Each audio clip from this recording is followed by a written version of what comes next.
Lucas 3, 1. No ano 15 do império de Tibério César, sendo Pôncio Pilatos presidente da Judéia e Herodes tetrarca da Galileia, e seu irmão Filipe tetrarca da Itureia e da província de Traconites, e Lisânias tetrarca de Abilene, sendo Anás e Caifás sumos sacerdotes, veio no deserto a palavra de Deus a João, filho de Zacarias. E percorreu toda a terra ao redor do Jordão, pregando o batismo de arrependimento para o perdão dos pecados. Segundo o que está escrito no livro das palavras do profeta Isaías, que diz: Vós do que clama no deserto, preparai o caminho do Senhor, endireitai as suas veredas. Todo vale se encherá e se abaixará todo monte e outeiro, e o que é tortuoso se endireitará, e os caminhos escabrosos se aplanarão, e toda a carne verá a salvação de Deus. Dizia, pois, João à multidão que saía para ser batizada por eles: Raça de víboras, quem vos ensinou a fugir da ira que está para vir? Produzi, pois, frutos dignos de arrependimento, e não comeceis a dizer em vós mesmos: temos Abraão por pai, porque eu vos digo que até dessas pedras pode Deus suscitar filhos a Abraão. E também já está posto o machado à raiz das árvores.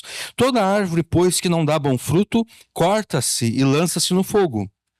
E a multidão interrogava, dizendo: que faremos, pois? E respondendo ele, disse-lhes: quem tiver 2 túnicas, reparta com quem não tem. E quem tiver alimentos, faça da mesma maneira. E chegaram também uns publicanos para serem batizados e disseram-lhe: Mestre, que devemos fazer? E ele lhes disse: não peçais mais do que vos está ordenado. E uns soldados o interrogaram também, dizendo: e nós que faremos? E ele lhes disse: a ninguém trateis mal, nem defraudeis, e contentai-vos com o vosso soldo. Amém. Até aqui a leitura da palavra de Deus. Nós vivemos na era da informação, em que qualquer pessoa, em qualquer lugar do mundo, pode acessar qualquer tópico do conhecimento humano, e isso com toda a rapidez e conveniência que a tecnologia oferece. E é irônico que seja precisamente na era da informação que as pessoas estejam tão vulneráveis a todo tipo de engano e mentira. É irônico que seja exatamente na era da informação em que as pessoas estejam completamente vulneráveis a todo tipo de engano, a todo tipo de mentira, indefesos, especialmente aquilo que é chamado de fake news.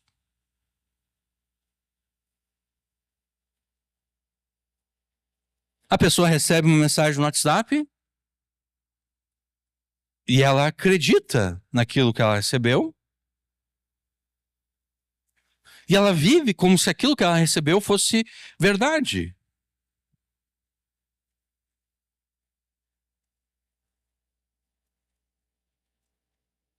Nós vivemos na era da informação, e é nessa era da informação que as pessoas estão mais vulneráveis a todo tipo de engano e todo tipo de mentira. Por que é tão fácil enganar as pessoas nessa era da informação na qual nós vivemos? Por que é tão fácil enganar as pessoas?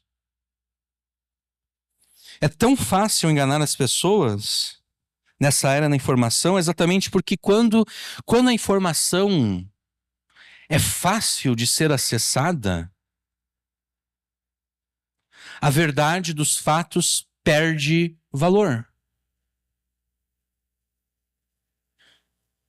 Quando você consegue algo muito facilmente, aquilo que você conseguiu com facilidade não tem valor.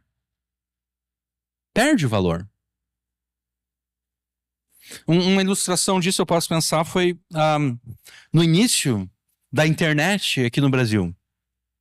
A minha família teve o primeiro computador, se não me engano, em 1998. E naquela época, para acessar a internet, tu tinha que acessar a internet discada.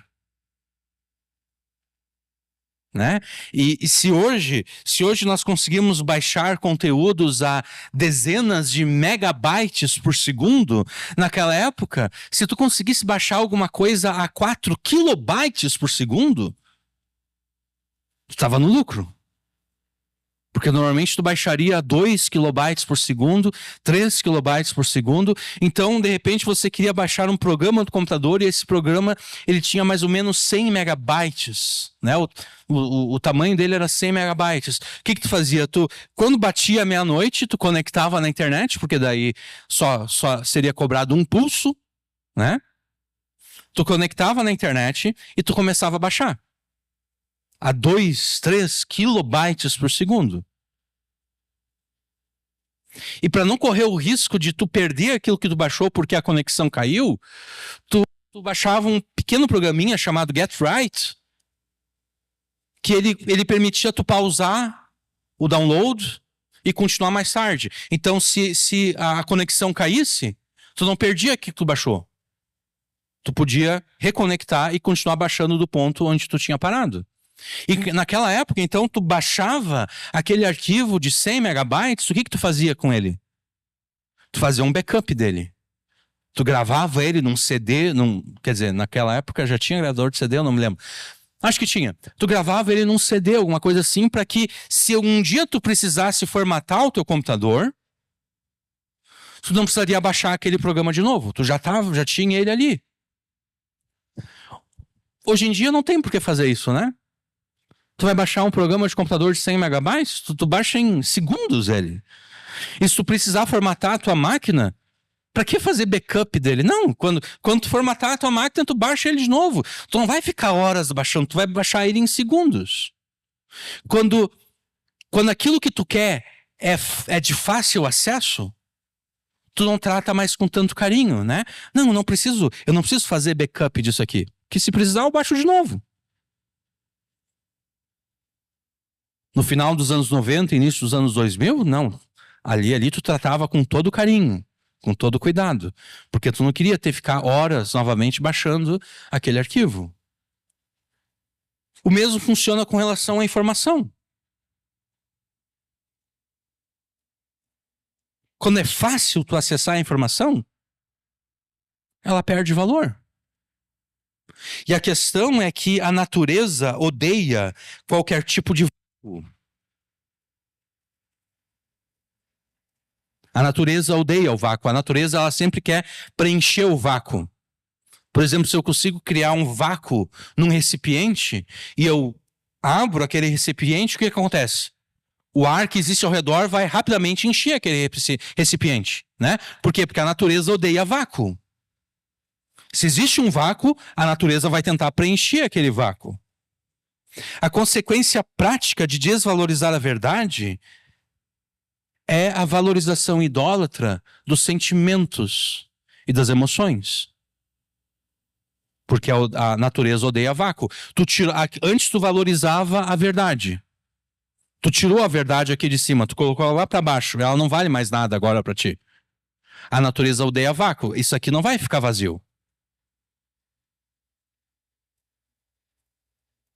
Os teus sentimentos e as suas emoções serão colocadas no lugar da verdade.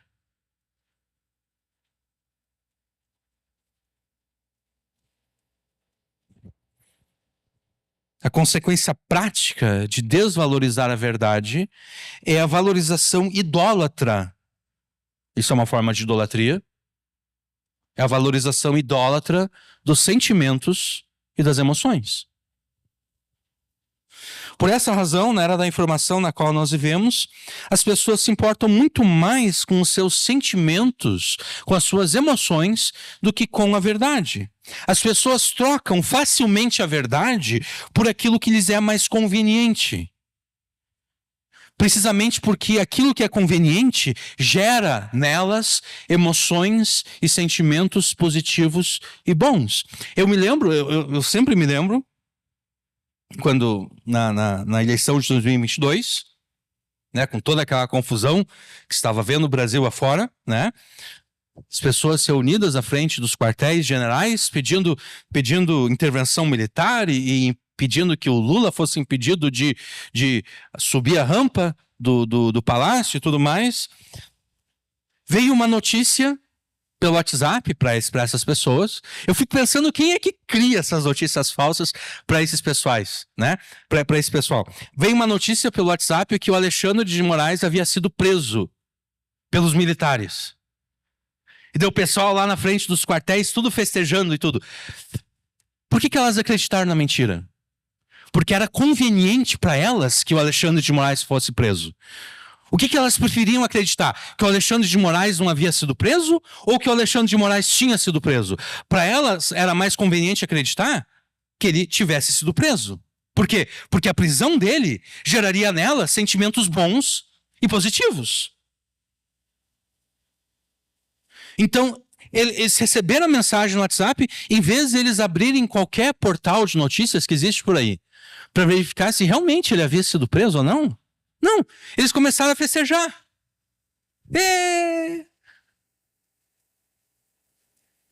As pessoas preferem trocar a verdade por aquilo que lhes é conveniente. Exatamente porque aquilo que é conveniente gera nas pessoas sentimentos bons e positivos. Por isso é tão fácil enganar. Se o enganador souber como gerar nos seus ouvintes sentimentos bons, se o enganador souber como gerar nos seus ouvintes emoções positivas, ele vai conseguir enganar os seus ouvintes. Porque eles não estarão preocupados em saber se aquele homem, se aquela mulher está falando a verdade ou se eles estão enganando. Não importa. O que importa é que eu estou me sentindo bem. É isso que importa. Não importa se ele está falando a verdade ou não.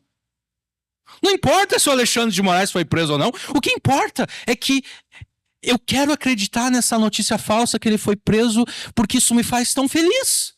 E é isso que me importa.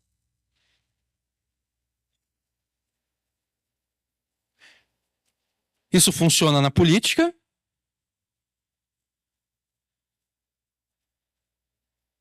Isso funciona em todas as áreas da vida.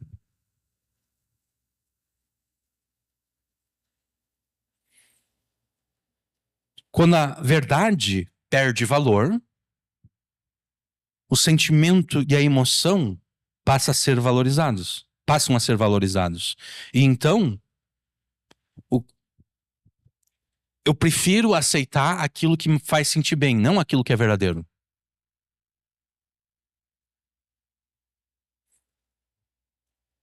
Por isso é fácil enganar.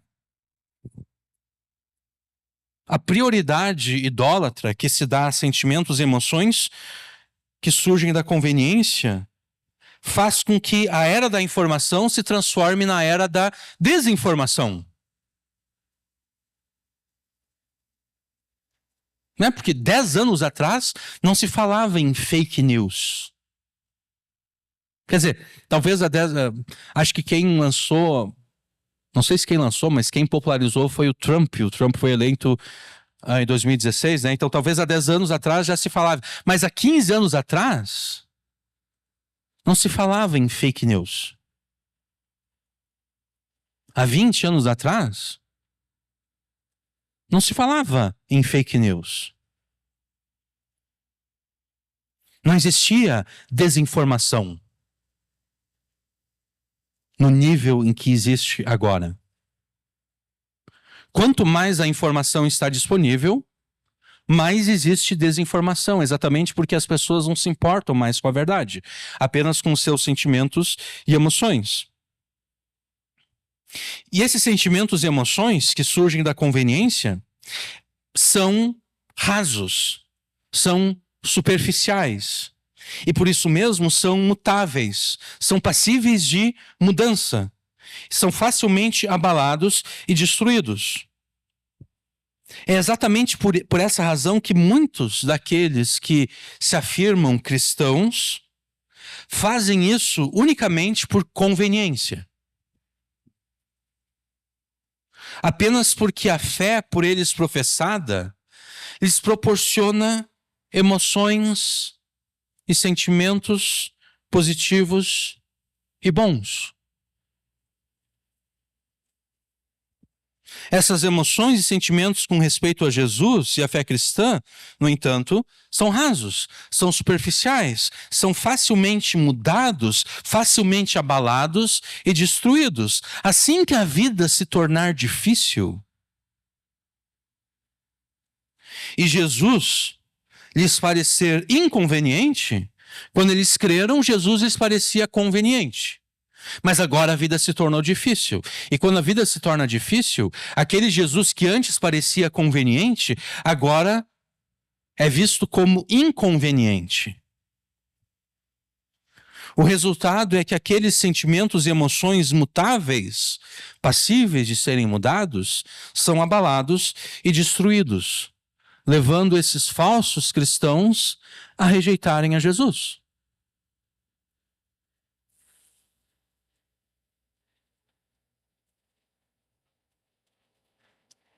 A pessoa queria Jesus porque Jesus fazia ela feliz, né? A acusação do pastorzão, né? É que Jesus não faz ninguém feliz. Bom, o problema é que ele quis Jesus porque ele pensava que Jesus o faria feliz. Que Jesus o faria feliz segundo o mundo.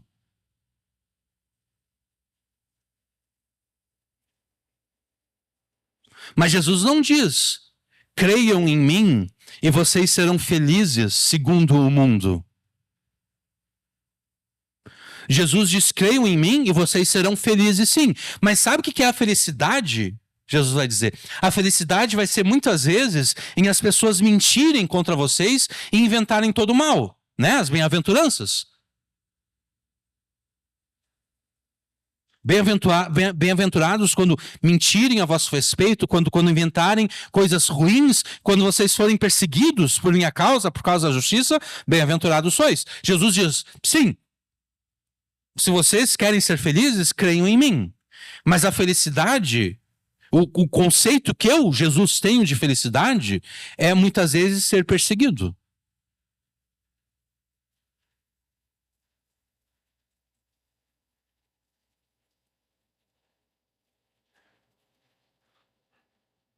Só que as pessoas não pensam nesses termos. As pessoas pensam o seguinte: não, eu quero Jesus porque Jesus vai me fazer feliz. Aí a vida se torna difícil. Aquela felicidade superficial que o mundo oferece some. E a pessoa pensa: pô, me enganaram? Me venderam um Jesus que faz as pessoas felizes, mas agora estou descobrindo que Jesus não faz as pessoas felizes. A pessoa estava, olha só, o pastorzão, ele está preocupado, ele não está preocupado com a verdade, né? Ele não está preocupado se é verdade que Jesus vai julgar os vivos e os mortos na sua vinda e no seu reino, como Paulo afirma a Timóteo. Não, ele está preocupado com os sentimentos e emoções dele. Ele quer ter sentimentos e emoções positivos, bons. É isso que ele quer.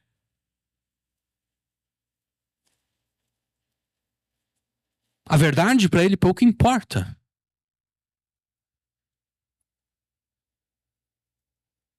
Então, quando a vida se torna difícil, Jesus começa a ser percebido como inconveniente. Esses sentimentos e emoções que são passíveis de serem mudados são abalados e destruídos, levando esses falsos cristãos a rejeitar a Jesus. E, de fato, essas pessoas, elas sempre rejeitaram a Jesus. A gente pensa que elas rejeitaram a Jesus a partir desse ponto aqui. Foi a partir desse ponto que elas rejeitaram Jesus. Não, elas sempre rejeitaram a Jesus. Elas sempre rejeitaram a Jesus porque elas não se importavam com a verdade.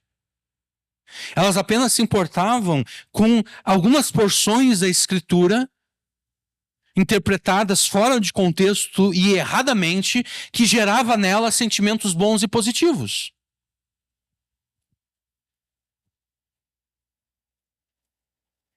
Isso era o que importava para elas.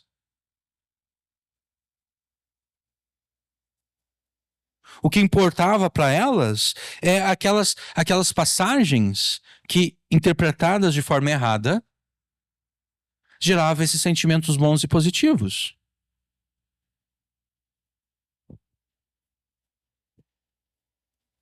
Elas não se importavam com a verdade da palavra de Deus. A partir do momento que o sonho que elas tinham colidiu com a realidade da vida cristã neste mundo, que inclui dificuldades, sofrimentos, tragédias, aqueles que creram, entre aspas, na Escritura apenas por conveniência, aqueles que creram em Jesus apenas por conveniência, apenas porque Jesus lhes fazia feliz, ao perceberem que a palavra de Deus interpretada correta e consistentemente não lhes é mais conveniente para gerar neles aqueles sentimentos bons e positivos, eles rejeitam completa e rapidamente a Escritura, porque nunca valorizaram a verdade. Apenas valorizavam os seus próprios sentimentos e emoções. E rejeitar a Escritura significa rejeitar a Jesus, porque a Escritura é a palavra de Deus escrita e Jesus é a palavra de Deus encarnada. Jesus não pode ser separado da Escritura e a Escritura não pode ser separada de Jesus. Porque ambos são a palavra de Deus. Ambos são o Logos de Deus. Aqueles que se declaram cristãos apenas porque momentaneamente a fé cristã gera neles emoções e sentimentos bons, eles invariavelmente vão chegar um momento que eles vão dizer: eu rejeito esse Jesus aqui. Eu não quero mais saber de Jesus. Porque quando as dificuldades, sofrimentos e tragédias chegarem, Jesus não mais lhes parecerá conveniente. Jesus será apenas um empecilho à verdadeira felicidade deles.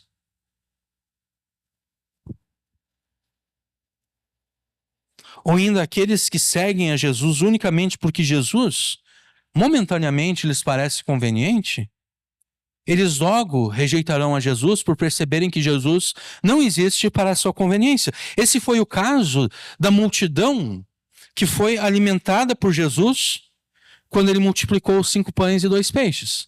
Aquela multidão de 5.000 homens.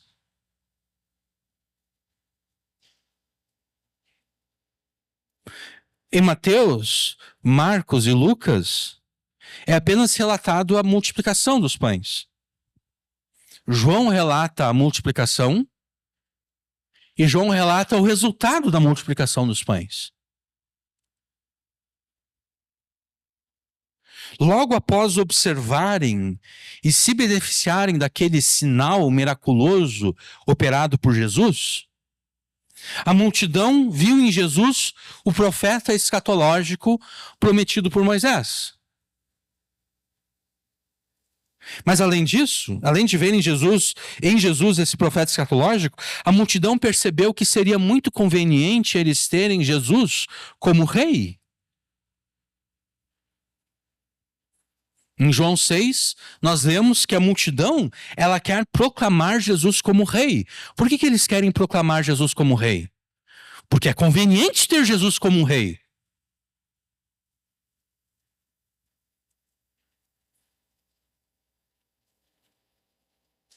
Nós que estamos vivendo no momento em que a inflação, está aumentando, em que os preços dos alimentos estão subindo, é conveniente ter um rei que multiplica pães e peixes, né? Imagina se o presidente da República tivesse esse poder. Vocês não estão conseguindo comprar alimentos porque está muito caro? Não tem problema, eu vou multiplicar para vocês os alimentos. Né? Imagina ter um presidente da República assim, que multiplique pães, peixes e qualquer outro tipo de alimento, né? Então, aquela multidão, eles pensaram: olha só, Jesus multiplica pães, Jesus multiplica peixes. Esse cara aqui é o cara que a gente tem que ter assentado lá em Jerusalém, reinando sobre Israel. É conveniente nós termos ele como rei. E de fato aquela multidão queria à força proclamar Jesus como rei. E por isso Jesus se esconde deles. Jesus se esconde.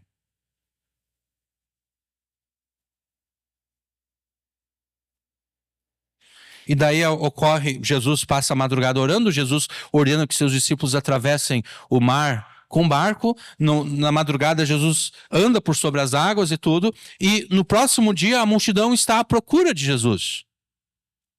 E quando eles finalmente acham a Jesus, eles começam a conversar com Jesus.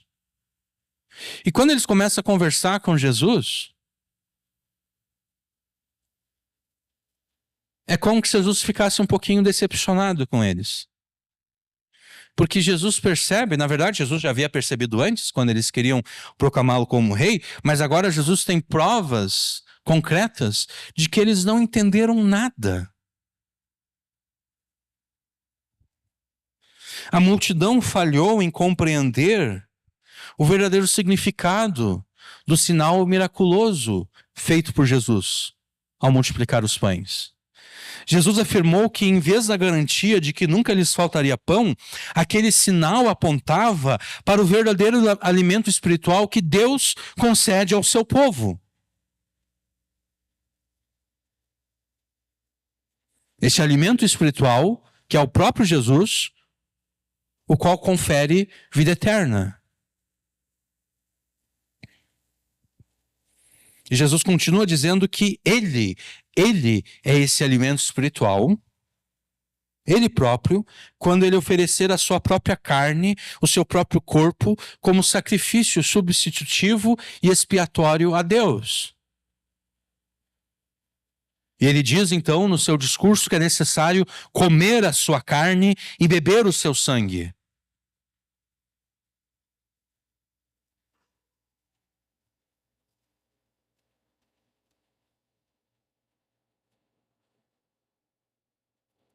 E então a multidão se escandaliza com Jesus. E os próprios discípulos se escandalizam. A multidão que inicialmente considerou ser conveniente ter como rei a Jesus, o multiplicador de pães, o operador de sinais, essa multidão se voltou contra Jesus com a mesma velocidade e prontidão com a qual anteriormente queria proclamá-lo o seu rei.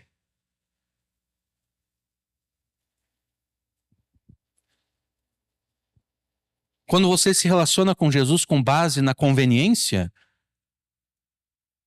você se torna instável. Tão instável quanto aquela multidão. No momento queria proclamar Jesus como rei, no outro momento rejeita Jesus.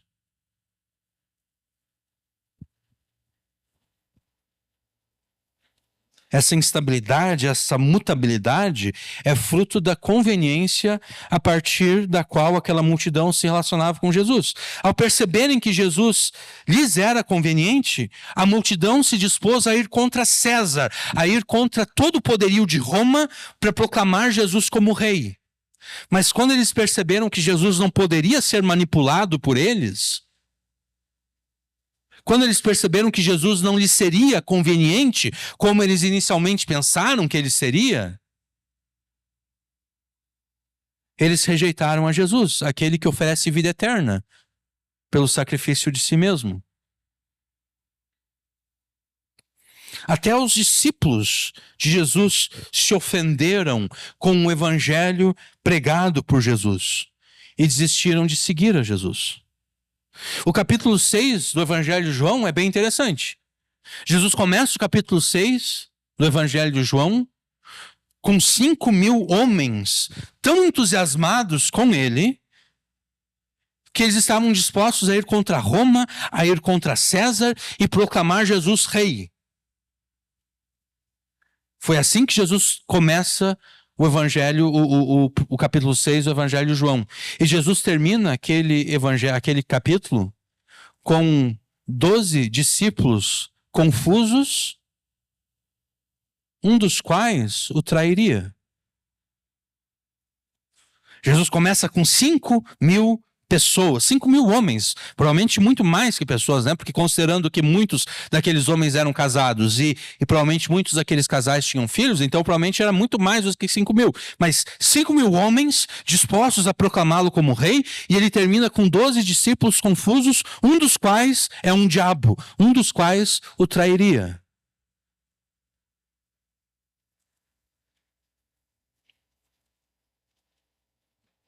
Aqueles que se declaram cristãos apenas por conveniência,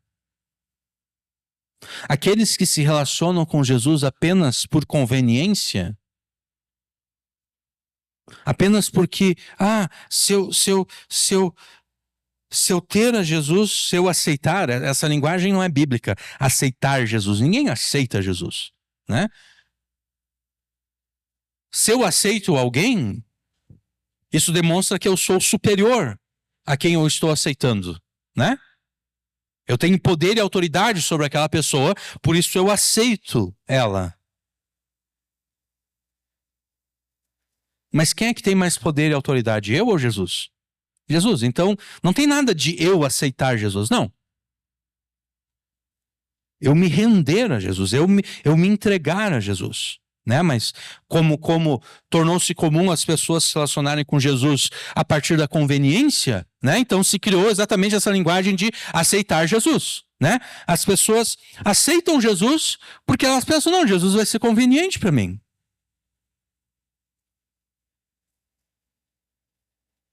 Vai ser conveniente ter Jesus, aceitar Jesus.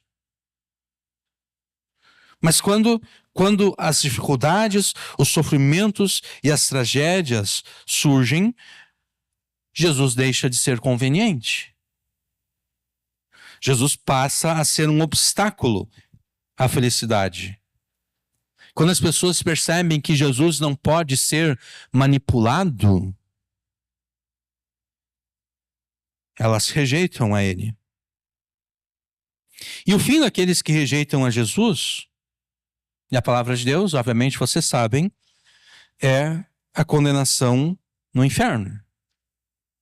Né? Todo aquele que não crê é condenado. Aquele que crê é salvo. Aquele que crê em Jesus é salvo. Não é mais condenado, não está mais passível da condenação. Mas aquele que rejeita, aquele que não crê, não crendo, já está condenado.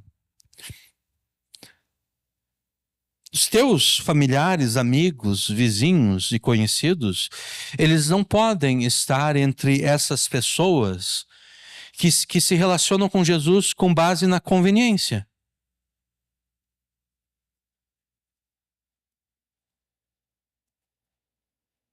Eles não podem estar entre essas pessoas que apenas professam fé em Jesus porque Jesus gera nelas sentimentos bons, gera nelas sentimentos positivos, apenas porque determinadas passagens bíblicas trazem paz ao seu coração,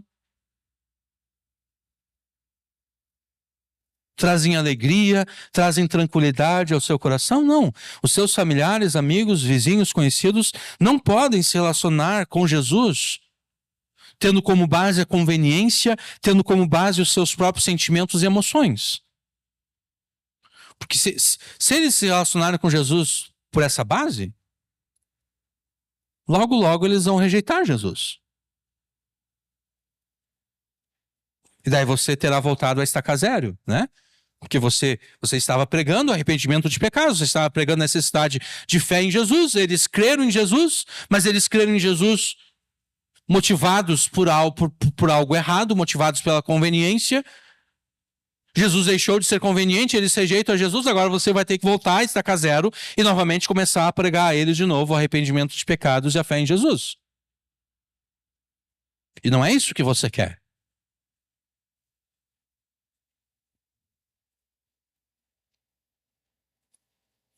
Os teus familiares, amigos, vizinhos e conhecidos devem se relacionar com Jesus a partir do seu arrependimento de pecados e fé nele, os quais devem ser verdadeiros e, sendo verdadeiros, eficazes. De modo que, se você pregou a eles o arrependimento de pecados, se você pregou a eles a fé em Jesus, e eles disseram para você, olha, eu me arrependi dos meus pecados, eu creio em Jesus. Você não pode parar nesse ponto. Você deve dizer para eles agora vocês devem viver de modo a demonstrar a veracidade do arrependimento de pecados. Vocês devem viver agora de modo a demonstrar a veracidade da fé que vocês dizem ter. E de que modo eles farão isso? De que modo eles viverão para demonstrar que o seu arrependimento de pecados, a sua fé em Jesus, são verdadeiros e são eficazes? Bom, em primeiro lugar, eles não vão esconder de Jesus os seus pecados. Eles não vão agir como Adão e Eva. Adão e Eva tentaram esconder de Deus os seus pecados. Eles se esconderam, e ao se esconder, eles estavam tentando esconder os seus pecados. Ao fazer para si roupas de folhas de figueira, se eu não me engano, eles estavam tentando esconder os seus pecados de Deus. Então, de que modo os teus familiares, amigos, vizinhos, conhecidos viverão de modo a demonstrar que o seu arrependimento, a sua fé são verdadeiros? Eles não esconderão de Jesus os seus pecados, eles se esconderão em Jesus quando a vida se torna difícil. Eles não vão rejeitar a Jesus como inconveniente quando a vida se torna difícil. Não, eles vão se esconder em Jesus. Eles vão aprender de Jesus. E tendo aprendido de Jesus, consequentemente, eles vão obedecer a Jesus. E obedecendo a Jesus, eles vão adorar e cultuar a Jesus. É tua responsabilidade se assegurar que esses pecadores a quem você ama e que agora, estamos supondo, se converteram a Jesus, se arrependeram dos seus pecados e creram em Jesus, é tua responsabilidade se assegurar que essas pessoas deem muito mais valor à verdade da Escritura do que aos seus próprios sentimentos e emoções.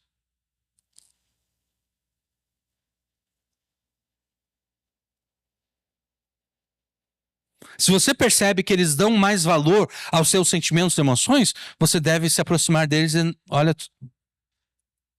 isso aqui tu está fazendo errado.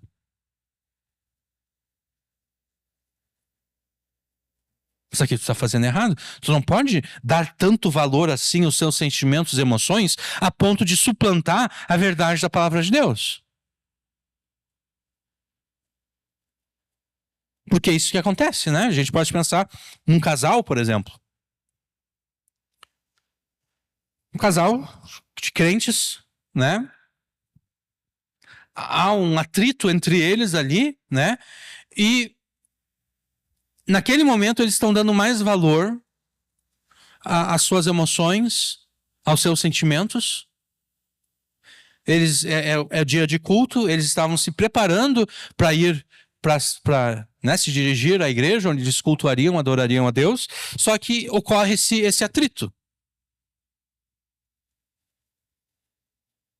Eles pensam, quer saber? Nem vamos no culto hoje também.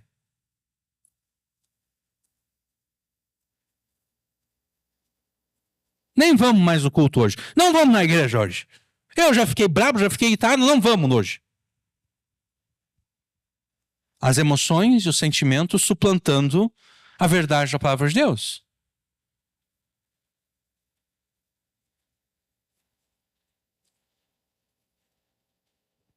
Os sentimentos e as emoções suplantando a verdade da palavra de Deus. Porque a verdade da palavra de Deus ordena que aquele que está errado, né, no casal ali, confesse o seu erro. Mas ele tem orgulho próprio. Né? Ele tem orgulho próprio, ele não quer se humilhar. Então ele não quer consertar. aquilo que foi feito de errado.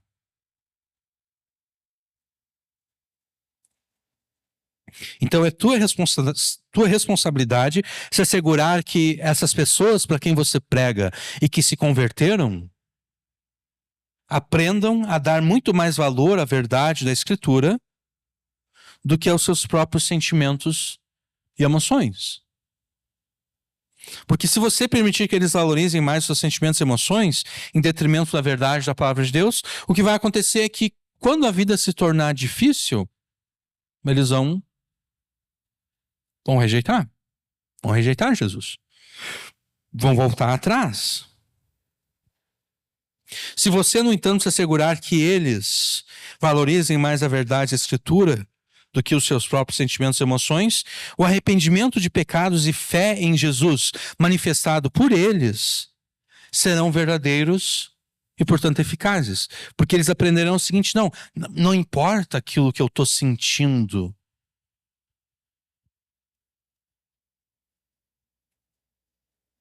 Não importa aquilo que eu estou sentindo, não importa se eu estou me sentindo bem ou se eu estou me sentindo mal. Eu não tenho uma justificativa da parte de Deus dizendo assim: se vocês estiverem se sentindo mal, se vocês não estiverem muito bem, então sim, aí vocês têm liberdade para pecar, aí vocês têm liberdade para desobedecer a minha palavra. Não. Deus não oferece essa saída, né?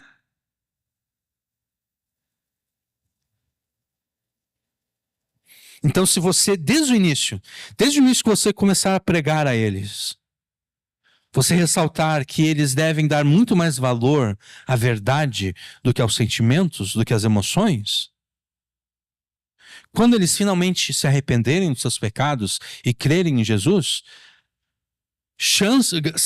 serão grandes as chances de que o arrependimento deles realmente é verdadeiro e de que a fé deles realmente é eficaz. Então, ordene, né? Não diga. Ordene, Deus ordena, Deus manda, né? E se Deus manda, e se você deve pregar a palavra de Deus a essas pessoas, você deve seguir os verbos que Deus usa. Deus ordena a todos os homens em todos os lugares se arrependam, né? Deus ordena: sede santos como eu sou santo, né? Então não é convidar, não é dizer, não, é ordenar. Use os verbos que Deus usa. Deus não te dá autoridade para trocar os verbos que Ele escolheu para estarem presentes na sua palavra, né? Então, ordene que os teus familiares, amigos, vizinhos e conhecidos vivam de modo a demonstrar a verdade e a eficácia do seu arrependimento de pecados e fé em Jesus.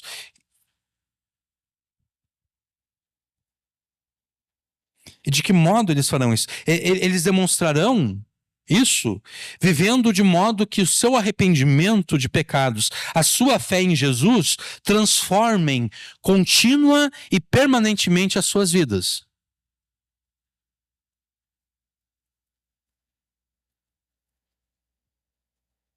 Porque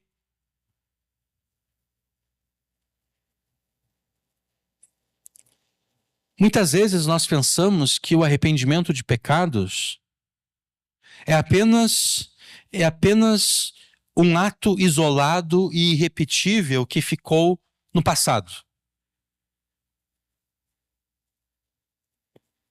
Muitas vezes nós pensamos que a fé em Jesus é apenas um ato isolado e irrepetível que ficou no passado. Quando é que foi que tu te arrependeu dos pecados? Eu me arrependi dos pecados no dia tal. Eu criei em Jesus no dia tal.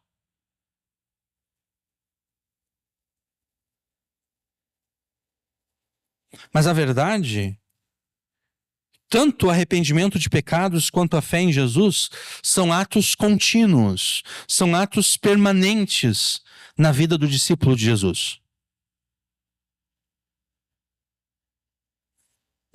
O arrependimento não é uma coisa que ficou lá atrás, a fé em Jesus não é uma coisa que ficou lá atrás. O arrependimento e a fé são atos contínuos e permanentes.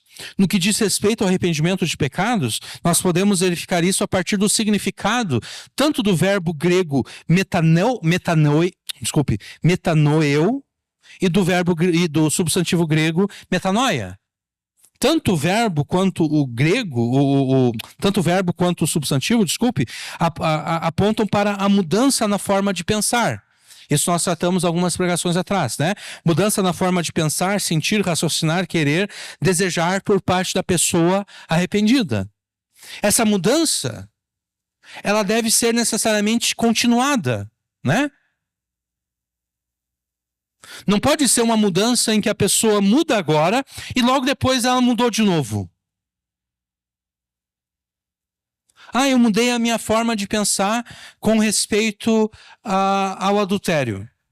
Antes eu achava que era bom, agora eu percebo que é mal. Né? Isso é arrependimento de pecados, né? Mudança de pensamento, mudança de sentimento, de raciocínio, de desejo com relação ao pecado. Né? Então, eu mudei de ideia com relação ao adultério.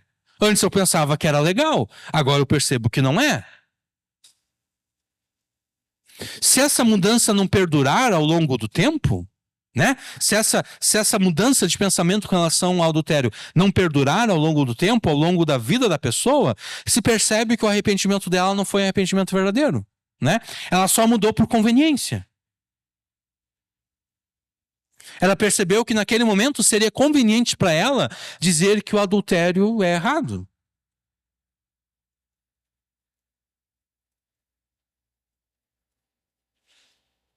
Em qual circunstância isso poderia acontecer? Bom, de repente o cara conheceu uma moça, né? Ele está conversando com ela e ele diz: não, eu acho que trair a pessoa com quem tu tá é uma coisa errada. Ele pensa o seguinte: não, se eu conseguir conquistar essa mulher aqui, né? E se eu conseguir namorar ela e casar, mas aparecer outra, eu vou trair ela, não tem dúvida, eu vou trair ela. Mas se ele for sincero, ele não vai conseguir conquistar aquela mulher, né? Ele não vai conseguir conquistar. Se ele disser para ela o que ele está pensando, não, para mim o adultério eu não vejo como problema nenhum. Se ele falar isso, ele não vai conseguir conquistar aquela moça, aquela mulher. Então, convenientemente, ele se arrepende com relação ao adultério, né? Convenientemente, ele muda de opinião com relação ao adultério. Ele diz: não. Quando eu estou com uma pessoa, eu sou absolutamente fiel a essa pessoa. Esse é um cenário onde essa mudança conveniente pode acontecer. Esse arrependimento conveniente pode acontecer.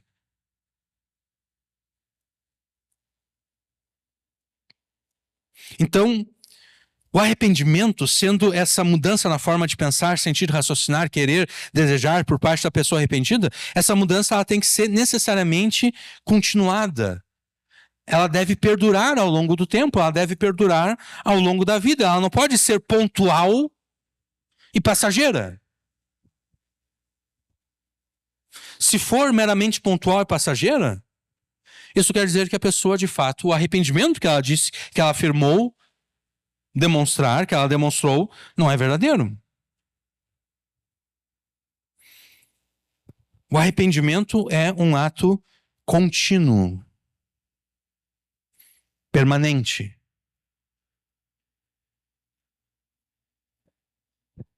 Assim como o arrependimento de pecados, a fé em Jesus também é um ato contínuo e permanente.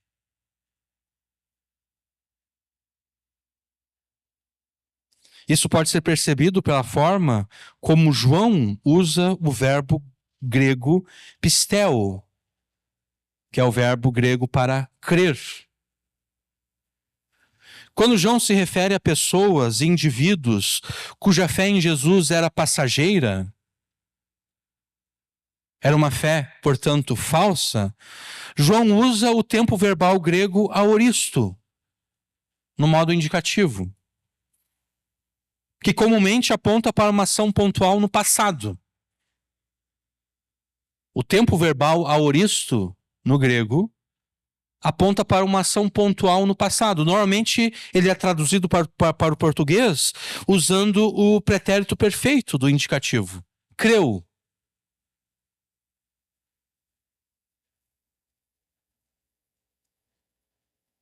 Então, por exemplo, tomar banho, né?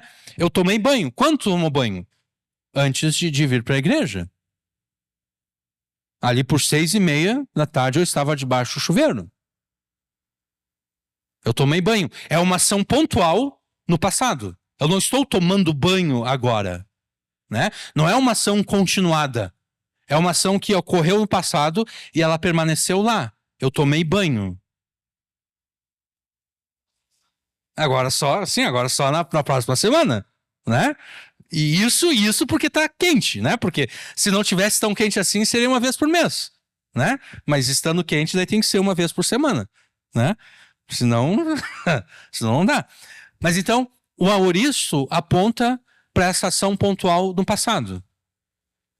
E João usa o aoristo exatamente para se referir à fé daquelas pessoas que não é verdadeira. Ele usa, por exemplo, naquela passagem no final do capítulo 2, quando ele afirma que muitas pessoas, vendo os sinais que Jesus fez, elas creram em Jesus. Uma fé pontual no passado, elas creram em Jesus. Mas agora não creem mais. Elas creram em Jesus. O que será que levou aquelas pessoas a crerem em Jesus no passado? Provavelmente foi a emoção que elas sentiram ao ver Jesus realizando tantos sinais, né? Porque quando você vê coisas miraculosas, coisas fora do comum, as suas emoções são tocadas, os seus sentimentos são tocados. Então, eles viram Jesus realizando vários sinais e eles creram em Jesus. Mas quando aquela emoção passou, quando aquele sentimento de deslumbramento passou, a fé passou também. Eles creram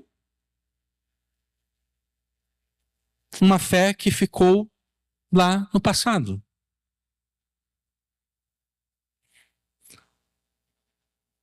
Durou apenas por alguns momentos. Durou apenas pelos momentos em que os sentimentos deles foram excitados ao ver Jesus realizando sinais. Quando o sentimento passou, a fé passou também. Agora, quando João quer se referir àqueles que verdadeiramente creem em Jesus, João usa a forma participial presente do verbo grego, que comumente se refere a uma ação presente continuada. Como eu estou pregando, né? Eu não preguei, eu estou pregando, né? É uma ação presente que continua.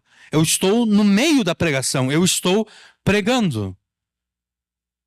É assim que ele se refere às pessoas cuja fé em Jesus, no seu evangelho, é uma fé verdadeira. Então, esse é o caso, por exemplo, de João 3,8. Quem nele crê não é condenado. Uma tradução mais adequada seria quem nele permanece crendo. Essa seria uma tradução mais literal do grego. Quem nele permanece crendo. Não é apenas quem nele creu no passado, não. É quem nele creu no passado, mas cuja crença, cuja fé permanece ao longo do tempo. Creu no passado e continua crendo hoje e continuará a crer amanhã e daqui a 10 anos e daqui a 20 anos e até a morte. Aquele que permanece crendo. Quem nele permanece crendo não é condenado, mas quem não permanece crendo já está condenado. Quem apenas creu no passado, mas não crê agora, já está condenado. É necessário que aquela crença, aquela fé no passado, perdure. É necessário que essa fé seja um presente contínuo. Quem permanece crendo. A fé verdadeira e eficaz é aquela que continua ao longo do tempo e por toda a vida do indivíduo que crê. É por isso... Não, eu ia falar uma coisa aqui, mas eu não vou falar por causa do tempo. Tanto o arrependimento de pecados quanto a fé em Jesus são, então, atos contínuos que permanecem e são permanentes na vida do indivíduo que se arrependeu dos pecados e creu em Jesus. Isso quer dizer que a vida do discípulo de Jesus, a vida do discípulo de Jesus é transformada contínua e permanentemente por este arrependimento e fé que permanecem ao longo do tempo. A vida deles é continuamente e permanentemente transformada por esse arrependimento e fé que permanecem ao longo do tempo. Se o arrependimento de pecados e fé em Jesus deixarem de transformar a vida da pessoa que um dia se arrependeu e creu, isso significa que ela de fato não se arrependeu e nem creu de verdade. Porque o arrependimento verdadeiro é aquele que perdura. A fé verdadeira é aquela que perdura. É aquela que continua. Então aqui nós estamos partindo do pressuposto que você pregou aos teus familiares, amigos, vizinhos, conhecidos, você pregou a eles a responsabilidade que eles têm de obedecer à ordem de Deus, a ordem pelo qual Deus determina que eles devem se arrepender dos seus pecados e crer em Jesus. Nós pressupomos que ao menos algumas dessas pessoas para quem você pregou se arrependeram e creram em Jesus. É tua responsabilidade agora se assegurar que esse arrependimento de pecados e fé em Jesus sejam realmente verdadeiros e eficazes. É tua responsabilidade se assegurar de que o arrependimento que eles demonstraram perdure. De que a fé que eles demonstraram continue.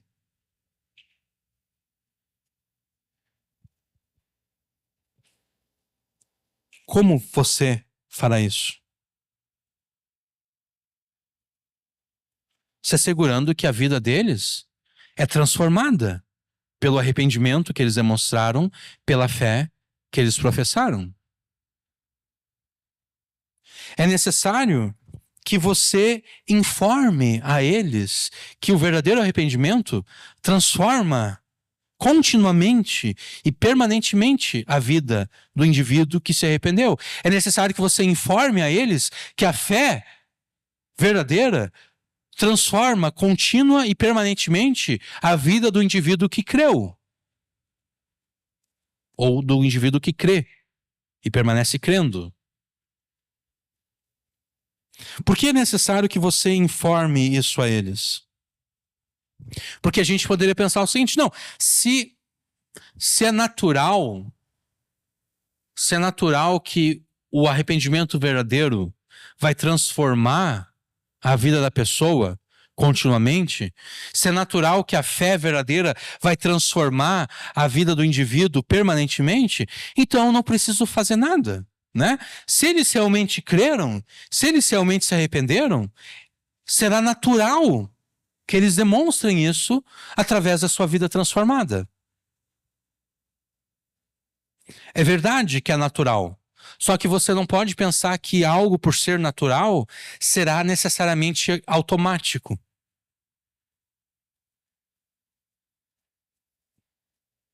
Algo ser natural não significa que seja necessariamente automático.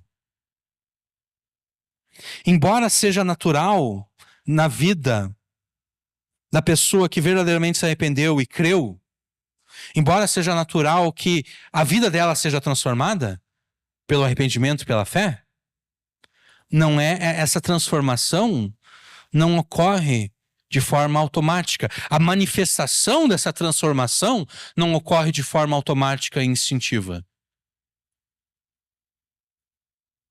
Se essa transformação fosse tão automática quanto é natural, João Batista não falaria as palavras que nós lemos no princípio dessa pregação aqui.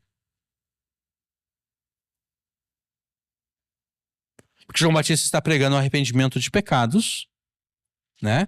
E nós lemos aqui em Lucas 3, em Lucas 3, nós lemos que no versículo 7, que João diz à multidão que saía para ser batizada por ele: raça de víboras, quem vos ensinou a fugir da ira que está para vir?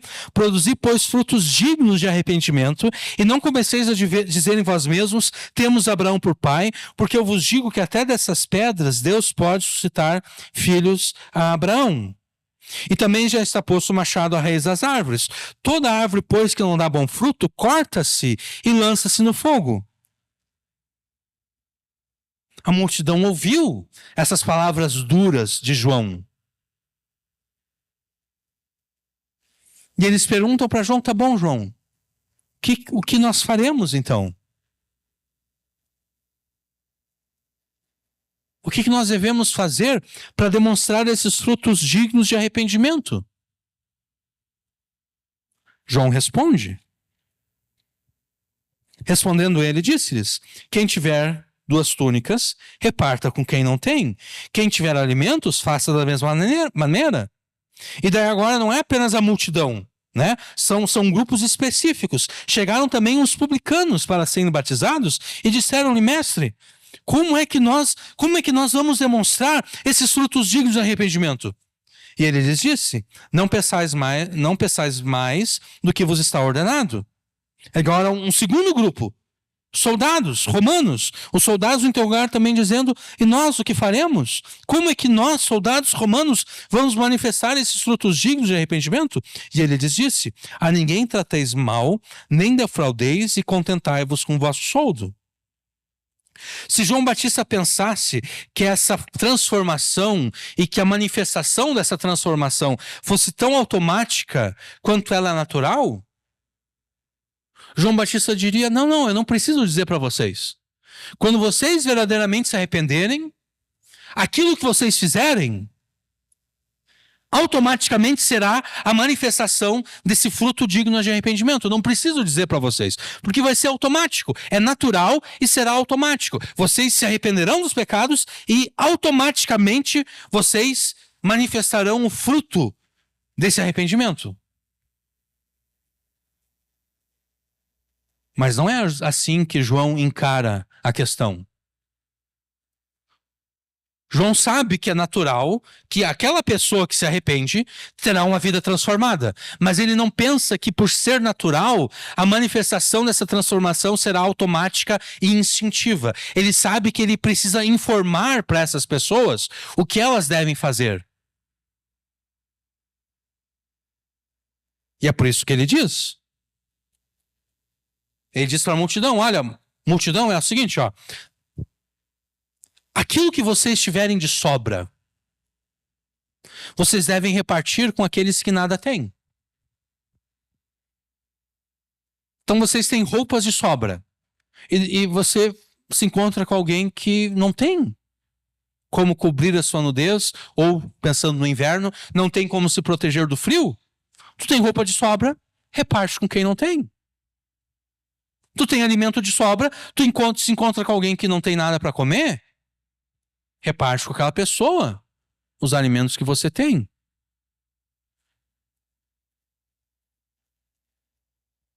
Aí chegam os publicanos, né, os cobradores de impostos. E ele diz o seguinte: olha, não cobrem mais do que aquilo que é estipulado.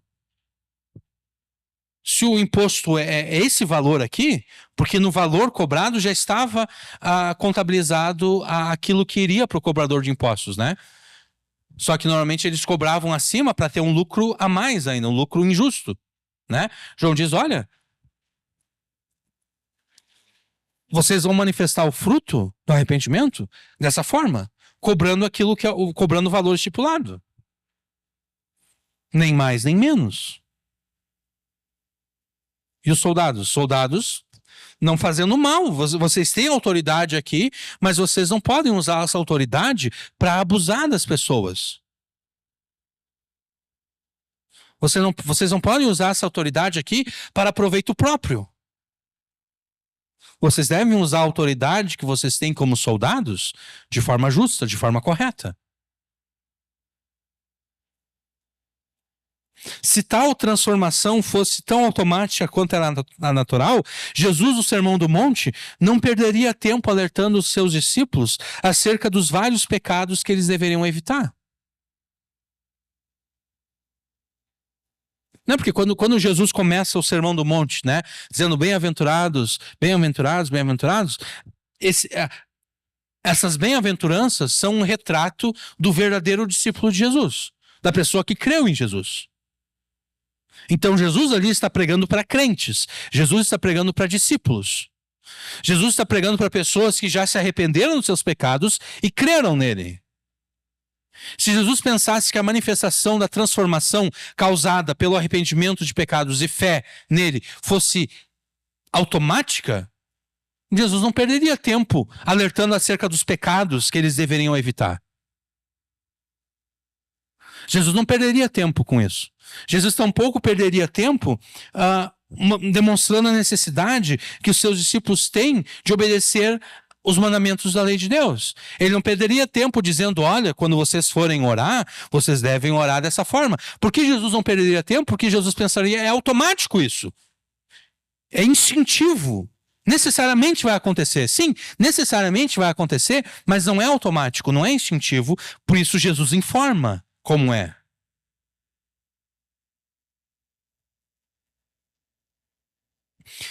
Na verdade, se tal transformação fosse tão automática quanto ela é natural, não haveria necessidade dessa pregação aqui. Não haveria necessidade de pregação alguma. Não haveria necessidade de ministros da palavra de Deus.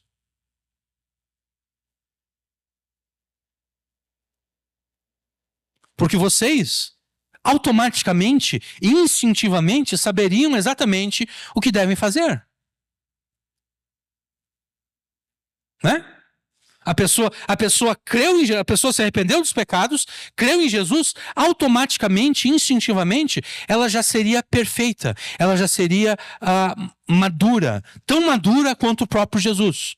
Ela já teria chegado à estatura perfeita de Jesus, conforme Paulo escreve lá em Efésios. Mas por que Jesus estabelece ministros da palavra?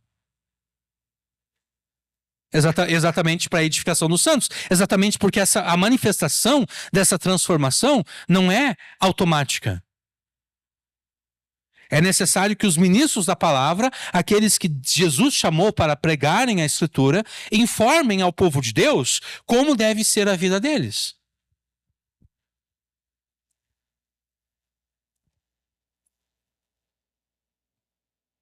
Então, esses poucos exemplos aqui demonstram que, embora natural, a transformação contínua e permanente causada pelo arrependimento de pecados e fé em Jesus, ela não é automática, ela não é instintiva. Ela deve ser aprendida. Ela deve ser aprendida pelo discípulo de Jesus. Ela deve ser aprendida a partir daquilo que João Batista pregou. Ela deve ser aprendida a partir daquilo que Jesus pregou. Ela deve ser aprendida a partir daquilo que os apóstolos escreveram no Novo Testamento, a partir daquilo que os profetas escreveram no Antigo Testamento. Ela deve ser aprendida a partir da pregação que é feita da palavra de Deus. E ela deve ser aprendida a partir daquilo que você fala aos seus familiares, amigos, vizinhos e conhecidos que se converteram a Jesus. Porque a tua responsabilidade não acaba com a conversão deles. Você não pode pensar, não, eu consegui, foi difícil a luta, foi difícil, mas eu consegui salvar a minha família, eu consegui salvar os meus amigos, eu consegui salvar os meus amigos, meus conhecidos, meus vizinhos. A tua responsabilidade não termina ali. Você deve ser cuidador dos teus irmãos. Porque agora, além de familiares, amigos, vizinhos, conhecidos, eles são teus irmãos em Cristo. E Deus exige que você cuide dos teus irmãos. Você é o irmão mais velho, né? Porque você tem mais tempo de carreira cristã. Então você tem mais entendimento do que eles. Então é tua responsabilidade discipular aquelas pessoas que você ganhou para Jesus.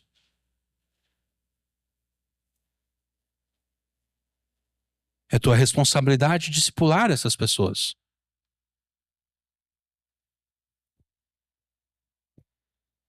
É necessário que você ordene a eles, com palavras e atitudes práticas, que as suas vidas sejam contínua e permanentemente transformadas pelo seu arrependimento de pecados e fé em Jesus. É necessário que você informe a eles qual é o comportamento apropriado a um discípulo de Jesus.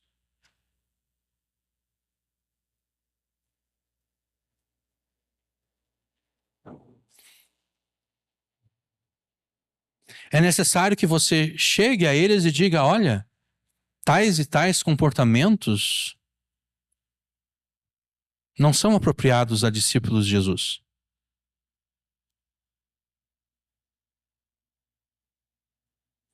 E você vai saber exatamente quais comportamentos você deve citar, exatamente porque eles são seus familiares, amigos, vizinhos conhecidos, né? Você sabe o que eles faziam antes de errado, e você percebe que eles continuam fazendo errado. Você não vai chegar neles, repreendendo eles, dizendo: o que é isso? Tu creu em Jesus e ainda está fazendo isso? Não. Tu chega tranquilo e diz: olha. É? Não, tu chega tranquilo e diz: olha, isso aqui não é mais apropriado. Esse tipo de coisa que tu fazia antes não é mais apropriado ao discípulo de Jesus. Não.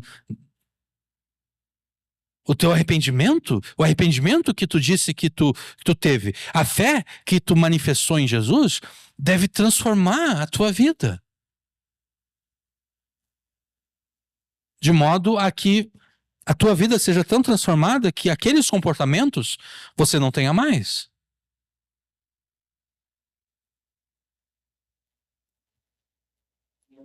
E é necessário que você vá além disso. Né? Além de dizer quais comportamentos não são apropriados, é necessário que você diga quais comportamentos são apropriados.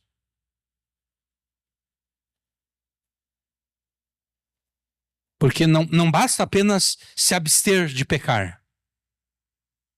Não basta apenas não fazer o mal. É necessário fazer o bem. Né? Não basta eu simplesmente ver uma pessoa em perigo e não fazer nada para atrapalhá-la, né? Não, eu vou me abster de atrapalhá-la. Ela já está numa situação ruim, eu não vou atrapalhar. Essa é uma ação louvável no mundo. Mas para discípulos de Jesus, não basta dizer: eu não vou atrapalhar. Para o discípulo de Jesus, ele tem que dizer: eu vou ajudar. Não basta não fazer o mal, é necessário fazer o bem. Não basta deixar de roubar, é necessário repartir com o próximo aquilo que você tem. Não basta não apenas deixar de mentir.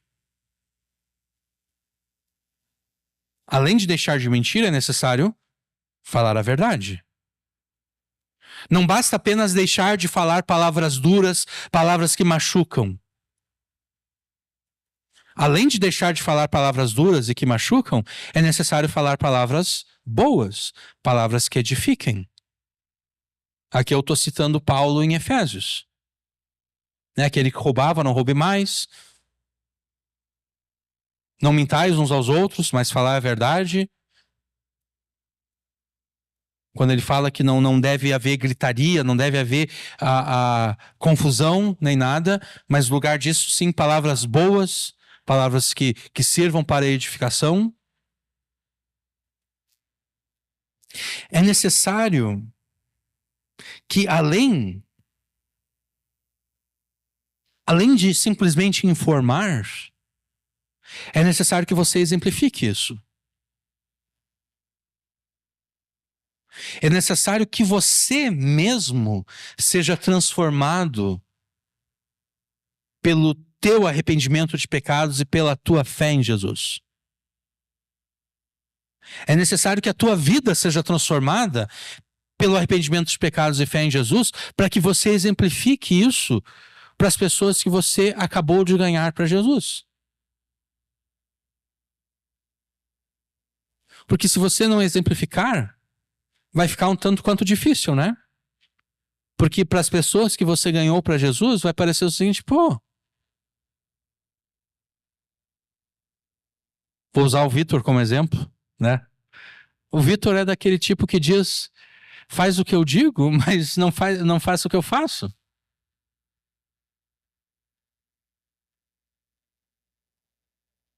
E a pessoa vai pensar, por que o Vitor se esforçou tanto para que eu me convertesse para Jesus?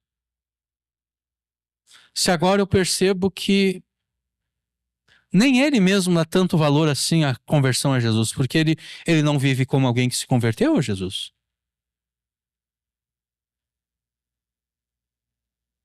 Então é necessário que, além de você informar, além de você dizer, olha, esse comportamento aqui não é mais adequado, no lugar desse comportamento aqui você deve fazer isso aqui, além disso é necessário que você exemplifique,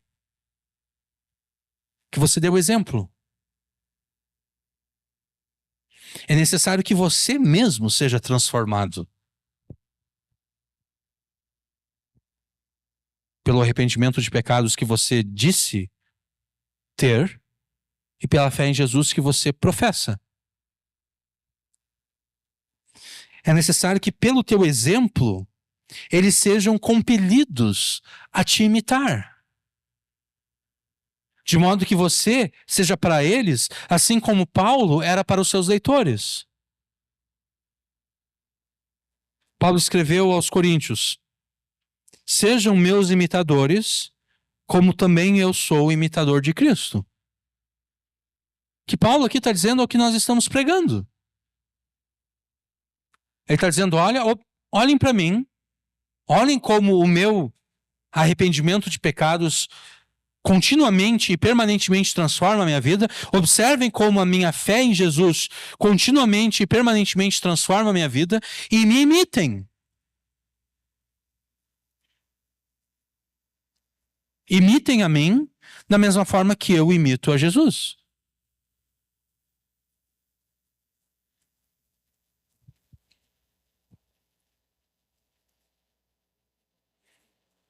O discipulado cristão é necessário exatamente porque a naturalidade com a qual se manifesta a transformação causada pelo arrependimento e fé não é automática, não é instintiva. Só porque alguém realmente se arrependeu dos seus pecados, só porque alguém realmente creu em Jesus, isso não quer dizer que a pessoa automaticamente vai saber o que ela deve fazer. Você sabe disso, porque você provavelmente se defrontou com coisas que você realmente creu, você realmente se arrependeu, você realmente creu, e por um tempo você ainda continuou praticando coisas que com o passar do tempo você percebeu, mas como eu pude ser tão lento, tão lerdo, para perceber que esse tipo de coisa aqui não é mais adequado para mim?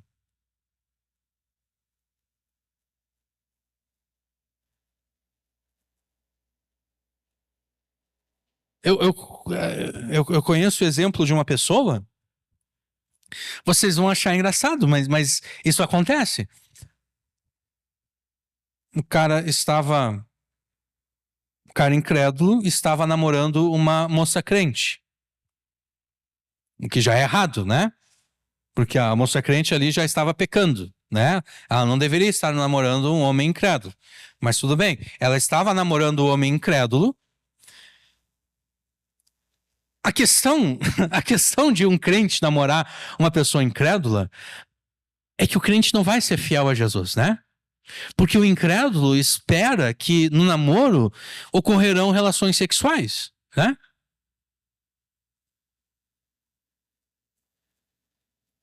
Então, se o pai e uma mãe crente que permite que o seu filho ou a sua filha namorem pessoas incrédulas, estão lançando seus filhos aos leões. Porque é o seguinte, a parte incrédula vai esperar relações sexuais e, obviamente, a parte crente não vai conseguir resistir. Não vai conseguir resistir, por quê? Porque é o seguinte, ele percebe que se ele não manter relações sexuais, ele vai perder aquele relacionamento. Né? Então esse homem incrédulo estava namorando essa moça crente e eles estavam vivendo né, mantendo relações sexuais, né? E então esse homem incrédulo, ele se converteu. E ele entendeu que ele não deveria continuar mantendo relações sexuais com a sua namorada crente. Então ele interrompeu, ele parou. O problema é que ele traía a sua namorada crente com outras mulheres. E ele continuou mantendo relação sexual com essas outras mulheres. Porque ele verdadeiramente se arrependeu, ele verdadeiramente creu em Jesus, mas a transformação não é automática, não é instintiva. Ele entendeu o seguinte: não, eu não posso ver cometer esse pecado com a minha namorada crente. Mas ele não percebeu que o mesmo se aplica a qualquer outra mulher. Até que alguém mais maduro do que ele apontou o óbvio. Sim, exatamente. Apontou o óbvio, disse: não, que bom que tu não mantém mais relação sexual com a tua namorada, mas as outras tu também tem que parar. E daí ele parou. O que demonstra que realmente ele se arrependeu, realmente ele creu. Ele apenas não tinha chegado a essa compreensão. A transformação não é automática, não é instintiva. Não é a pessoa creu e se arrependeu e automaticamente ela já sabe tudo que ela tem que fazer. Não, ela tem que aprender. Da mesma forma como esse homem teve que aprender, da mesma forma como você teve que aprender muitas coisas. Que agora para você são óbvias, né? É óbvio que um crente não vai fazer isso, mas lá nos primeiros dias de convertido, para você não era óbvio. E da mesma forma, se alguns dos seus familiares, amigos, vizinhos e conhecidos se converteram, muitas coisas que para você é óbvio, para eles não é óbvio. E compete a você apontar. Não com palavras duras, não xingando, não repreendendo, não. Dizendo: olha, esse comportamento aqui não é adequado. E você, se você quiser, você pode até citar um exemplo próprio, né? Dizer: olha, quando eu me converti, eu estava fazendo isso aqui, e daí um irmão da igreja me disse: olha, isso aqui não é verdade. O irmão, inclusive, me mostrou, não deve ser praticado, o irmão me mostrou na palavra de Deus, onde Deus diz que isso aqui não deve ser feito, esse comportamento não deve ser adotado por um discípulo de Jesus, e é isso que eu estou fazendo contigo agora, eu estou te ajudando. Eu estou querendo te ajudar na tua caminhada com Jesus. Eu não estou te julgando, não estou te repreendendo, eu só estou te informando: olha, um discípulo de Jesus não vive mais assim.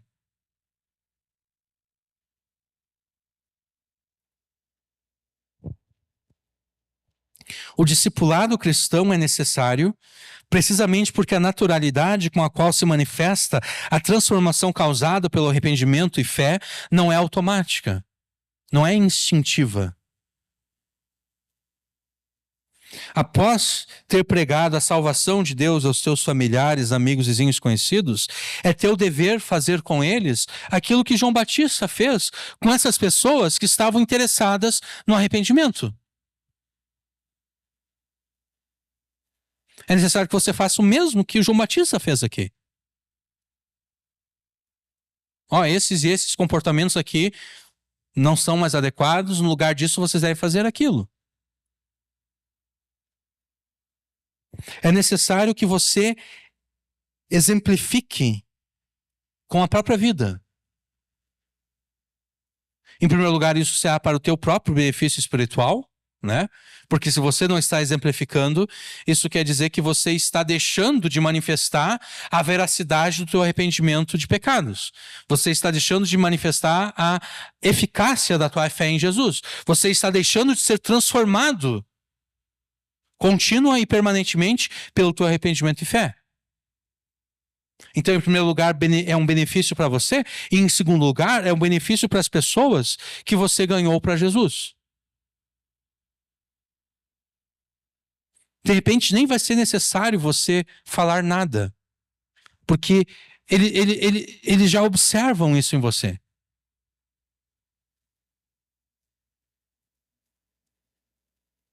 Eles observam, eles percebem, um discípulo de Jesus, ele não faz isso. Ele faz aquilo. Então exemplifique, e se o exemplo não for suficiente, chegue na pessoa e diga, olha, um discípulo de Jesus vive assim, ó. É assim. Tu fazia aquilo antes, tudo bem, tu te arrependeu, né? Então, se tu te arrependeu, se tu mudou de opinião com relação a esse comportamento, a esse pecado, como é que tu pode continuar praticando? Não faz sentido, né? Não faz, então. Então, em vez disso, tu faz aquilo. Agora, essas pessoas, elas só serão contínua e permanentemente transformados pelo seu arrependimento de pecados e fé em Jesus, apenas se você permitir, ou melhor, desculpe, apenas se você não permitir que eles se relacionem com Jesus com base na conveniência.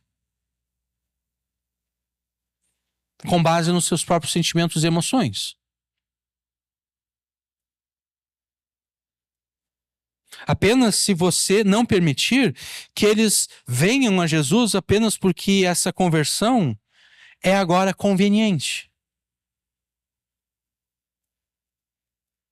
Se você percebe que a conversão deles é apenas por conveniência, aponte isso e diga, está errado isso. Você não tem que te converter a Jesus porque é conveniente para te converter a Jesus. Sabe por que não? Porque logo lá adiante vai deixar de ser conveniente. E você pode dar um exemplo próprio. Você pode dizer, se lembra, olha só, se lembra quando aconteceu isso para mim? Se lembra quando aconteceu esse problema, essa dificuldade para mim? Se eu me relacionasse com Jesus com base na conveniência, naquele momento ali eu rejeitaria Jesus. Porque naquele momento ali, Jesus não era mais tão conveniente assim para mim.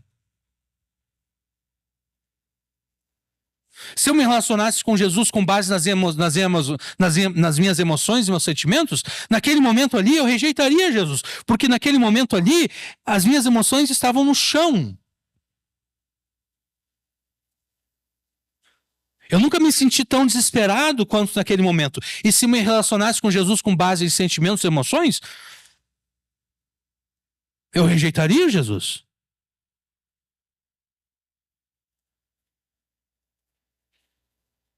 Se você realmente quer que as pessoas para quem você prega, que a vida delas seja transformada pelo seu arrependimento de pecados e fé em Jesus, você não pode permitir que eles se relacionem com Jesus com base na conveniência, com base nos seus próprios sentimentos e emoções. E quando eu digo não permitir, é exatamente isso. Você percebe o que está acontecendo e você interrompe e diz, não é isso que eu estou pregando. Eu não estou pregando que tu tem que ir para Jesus porque Jesus vai te fazer feliz, porque Jesus vai te fazer sentir bem. Eu não estou pregando que tu deve ir para Jesus porque Jesus vai realizar os teus sonhos, os teus desejos. Não é isso que eu estou pregando para ti. Eu estou pregando para ti que tu tem que te arrepender dos teus pecados e crer em Jesus, porque chegará um dia em que Jesus vai julgar os vivos e os mortos, e aqueles que permanecerem na incredulidade e em pecado serão condenados com justiça por Jesus ao inferno. É por isso que eu estou insistindo contigo que tu te converta a Jesus. Não é porque ele vai te fazer feliz, não é porque ele vai realizar os teus sonhos. É isso que eu quero dizer quando eu digo não permita que eles se relacionem com Jesus com base na conveniência, com base nos seus sentimentos e emoções. Não permita. Não deixa.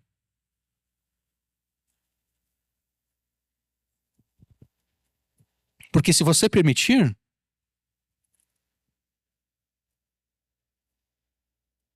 eles serão que nem o pastorzão e que nem tantos outros. Quando a vida se torna difícil, quando fica patente que Jesus não pode ser manipulado, que Jesus não pode ser chantageado,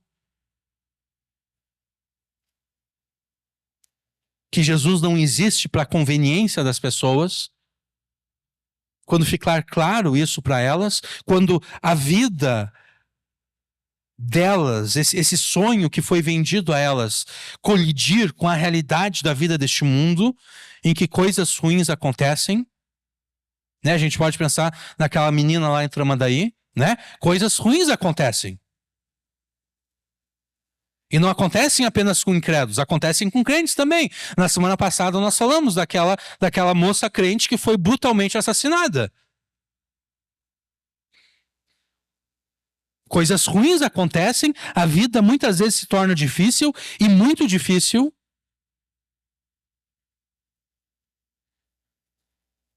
E aquelas pessoas que se relacionam com Jesus com base na conveniência, essas pessoas, tão rápido quanto elas receberam Jesus, elas rejeitarão Jesus. Assim como aquela multidão. Rapidamente eles queriam coroar Jesus rei, rapidamente eles queriam proclamar Jesus rei, tão rápido quanto eles queriam isso, eles rejeitaram Jesus, eles abandonaram Jesus.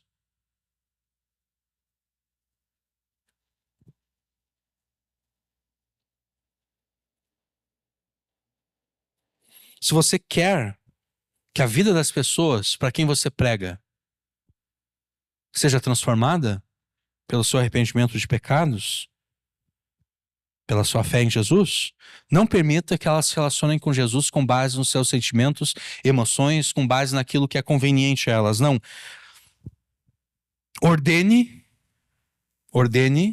que elas não elevem os seus próprios sentimentos e emoções acima da verdade da palavra de Deus. A verdade tem lugar supremo, né? Porque Deus é a verdade. Jesus é o caminho, a verdade e a vida. Né? Por isso que no princípio eu disse que quando a verdade é destituída e as emoções e sentimentos são elevados, essa elevação é uma elevação idólatra, né? Porque Jesus é a verdade. Só que a verdade perde valor, Jesus perde valor, porque Jesus é a verdade, e no lugar do Jesus que é verdade, são colocados as emoções e os sentimentos. Que é o próprio ego, né? É aquilo que eu gosto, é aquilo que me faz sentir bem, né? Não importa se aquilo que me faz sentir bem é verdadeiro ou não. O importante é que me faz sentir bem. Então, se você quer que eles realmente sejam transformados, não permita que eles se relacionem com Jesus com base nos seus sentimentos, com base nas suas emoções, com base naquilo que é conveniente. Não. Ordene que eles tenham a verdade de Deus como algo supremo nas suas vidas e que as suas emoções e os seus sentimentos sejam regidos pela verdade de Deus.